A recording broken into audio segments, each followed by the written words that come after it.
this is Nadine Chapman for the Extension Oz Professional Beekeeping Community of Practice, and today I'd like to speak to you about honey labelling. And I will start by telling you who doesn't need to worry about honey labelling, and that is people who are giving their honey away. But if you're selling it, be it at the farm gate, at a farmer's market or at a store, then you do need to get it right because there can be significant fines. And if you read the article, there's a few links in there to show how you can make some of the elements really easily. And today I've been to the supermarket to just pick up a couple of the major brands so that I can show you how the honey labelling works. Okay, and here is our first example, and as you see, it's been clearly identified as honey.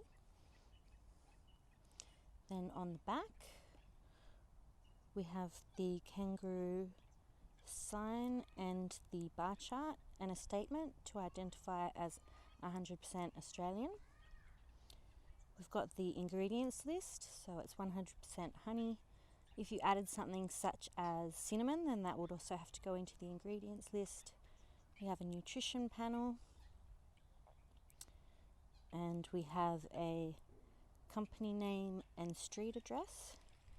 And finally, we've got a best before date. So honey, because it's got a shelf life of longer than 2 years, it doesn't actually need to have a best before date, but they're using this here as a batch number. Some other things you could use is the extraction date or just a batch code, and that's for recall purposes. So if there's something wrong with a batch of honey, then you just have to recall that one batch rather than all the honey from that brand. Okay, and then here's our second example, again clearly labelled as honey. Here they've got the country of origin label on the front, and it's got a different format, and that still fits the regulations. You've actually got quite a few choices with that.